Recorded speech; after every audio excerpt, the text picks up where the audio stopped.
today I'm going to be breaking down my build for you guys, and this is probably my favorite build so far.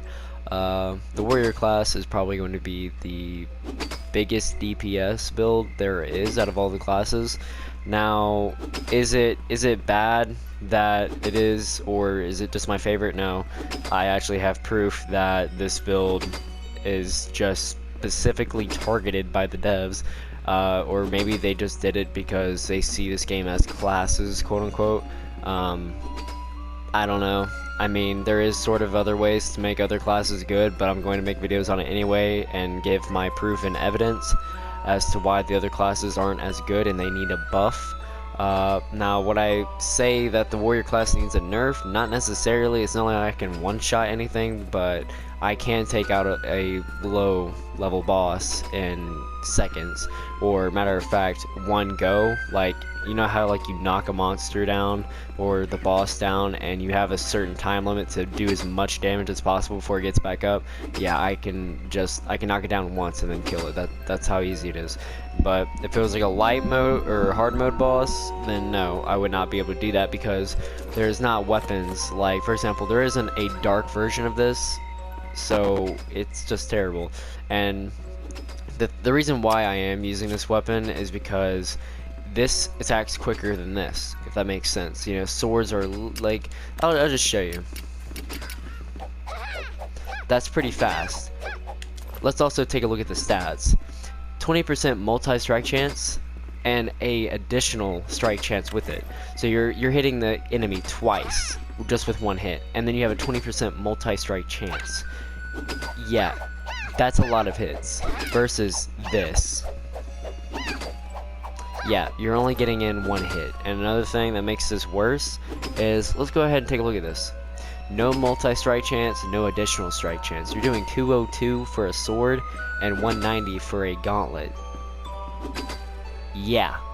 Wow. You know, that's a little crazy.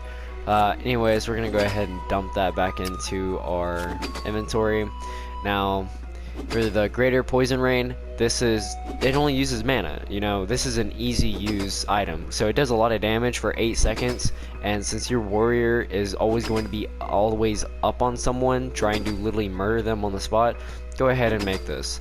I think it starts off at the second from last, or something like that. I think it's like the altar 5, I believe. I'm gonna double check. Alright, there isn't even 5. Altar 3 is where you can first craft the poison rain, then you're going to go to 4 and go ahead and fully max it out. So it's going to be pretty easy to make once you get up there, but it does require level 30, so if you're not level 30, you might want to grind that out. And Rage is also a good skill for warrior classes. It deals 20% more damage, so you're going to want that. This right here is a 30% boost for your strength for 2 minutes. That's a lot. So you're technically biding the time of 10 seconds for 20%, and then you got 30% for 2 minutes. So you technically have, you know, 50% for the time being. Now, we will boost this percentage further once we get to our talents, but we're going to be going down the armor. Now, for the Outlaw Hood, we have multi-strike chance to help out and additional strikes. So we're basically attacking 2 or 3 times with one swing, so that's a lot. Multi-strike chance will be 24% now instead of 20. Depth Ghost Bandit. Okay, so basically this piece, and this piece, it's just to help out with the critical strike damage and chances. Alright, so the people that don't basically own any DLC, these 2 pieces right here is basically what you need to use to make up for it.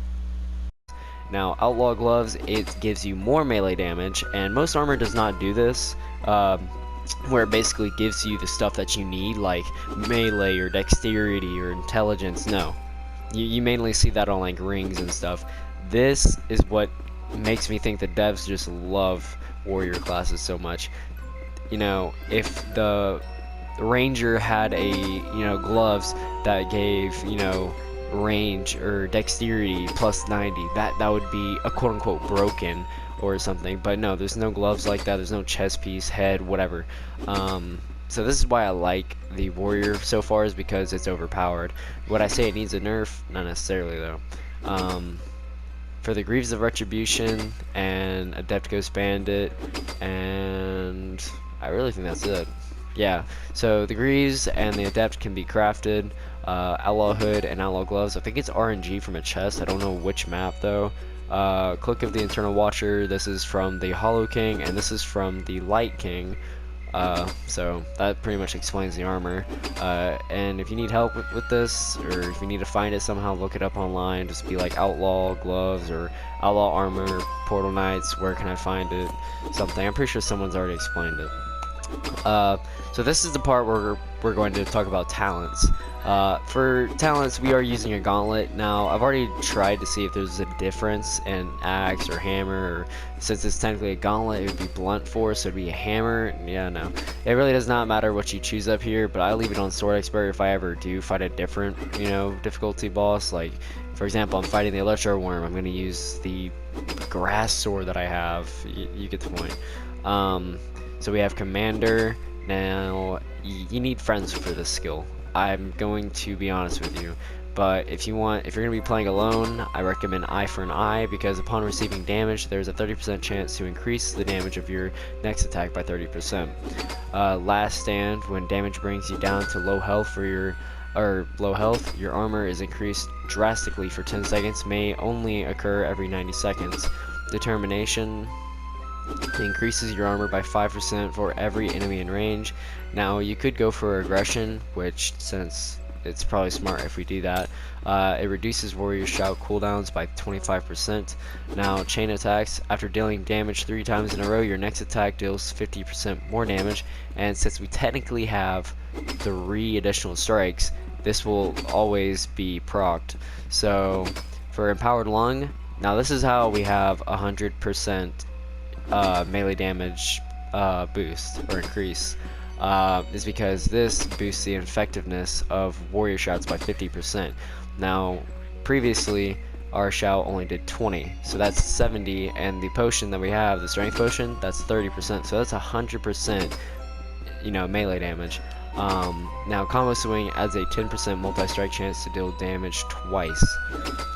Yeah, we're basically overpowered. So what we're going to do is we're going to go ahead and fight, the end boss. Now, I'm not going to say, hey, why don't you fight the hard mode boss as well.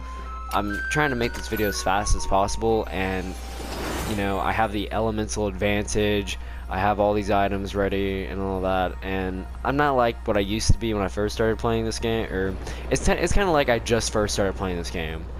So I've lost all my skill at it, so I don't want to die and keep being like, oh, okay, well, the build's terrible. Well, no, it's just I don't want to fight something that hard. No, let's go ahead and do it.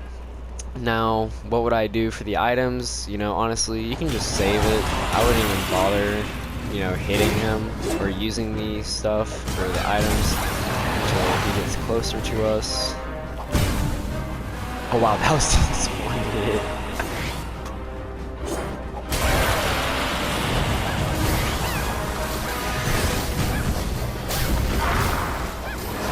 Dude, that was just melt. I literally feel like I just raped him. Alright, so I hope you guys enjoyed. Please leave a like, subscribe for more, and tell me down in the comments below if this helped you out any. Anyways, I'll see you guys in the next video, and hopefully the next build is just as good as this one. Take care.